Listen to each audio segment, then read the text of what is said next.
got on here every day. That's the nickname the steel Pete tells them.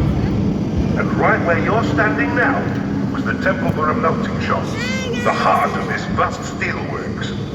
At a third of a mile long, it was once the world's largest electric melting shop, producing almost a quarter of Britain's electrically melted steel.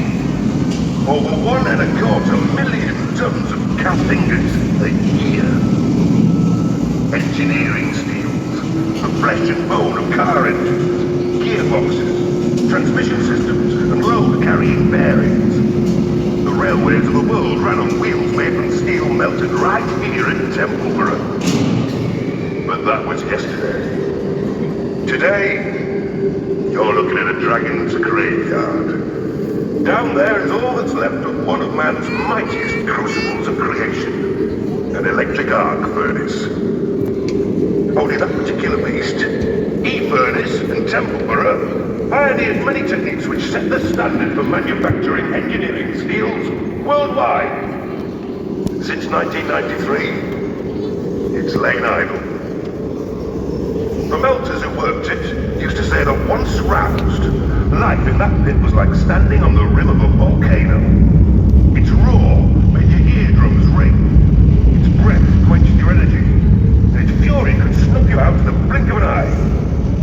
Sadly, we can't turn it back on again. But perhaps, with your help, we can conjure up an impression of its awesome might.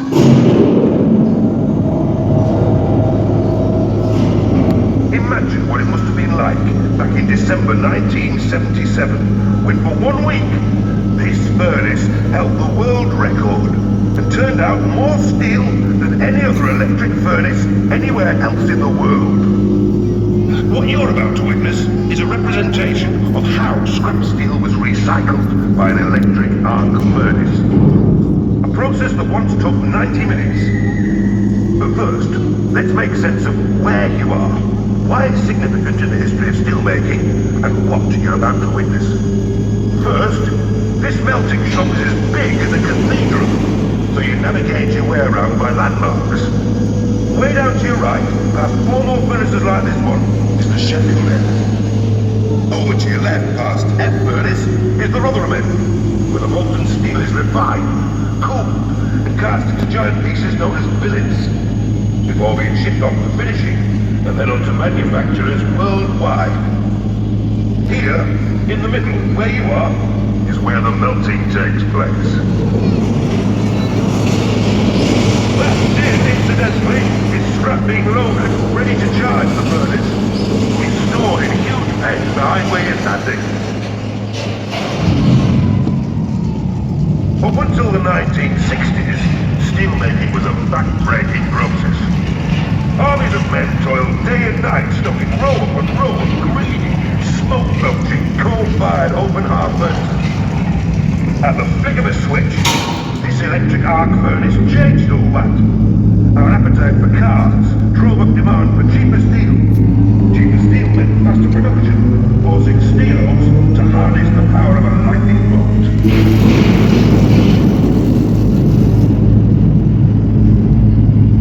14 coal furnaces struggled to produce in 12 hours, E and its 5 sisters in Templeborough did with volcanic ease in less than 90 minutes. And now, for our demonstration.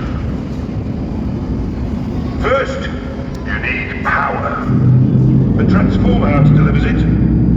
Each melt gobbles up 750 million units of electricity, equivalent to the consumption of a town the size of, say, Rochdale. Here's the control room. From here, the first hand melter with direct proceedings right up to the moment of pouring or tapping the molten steel. To the right is the furnace itself. It can tilt backwards and forwards at the touch of a button. Further right, that funnel contraption, that's a heat exchanger. It recycles waste heat from the furnace to pre-warm the scrap basket. And finally, the scrap basket, where the process begins. The scrap basket's now being hoisted over to the furnace by the basket crane operator.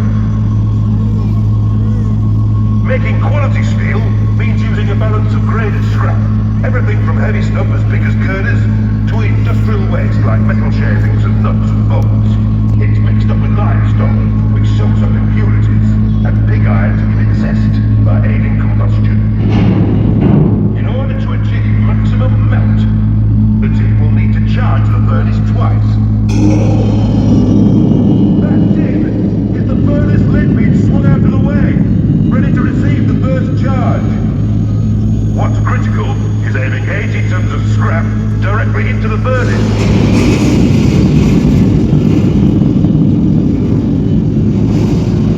Now, with the lift back in position, it's time to power up.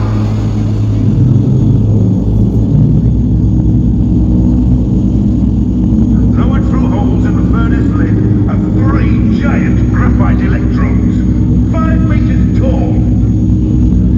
They're suspended over the scrap inside. Now here's what happens next. When a lightning-sized bolt of electricity arcs from one electrode to another, generating scorching heat at 3,000 degrees Celsius, cold steel melts.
December the 10th, 1977, melting shop manager Roger Garbutt opened a Christmas card. It was addressed to his melters and e-furnace to celebrate their record-breaking skills. An average of 74 tons an hour, every hour for a week. World record. And the well-wisher? None other than Jim Kellogg, a very grateful Prime Minister. We should be grateful too. Don't forget that steel is the backbone of the world we inhabit today. And with it, we can bridge rivers, shrink distance, and tower into the heavens. That's how versatile a material it is. But always remember this. Much of that steel was once made right here, right where you're standing. That's steel.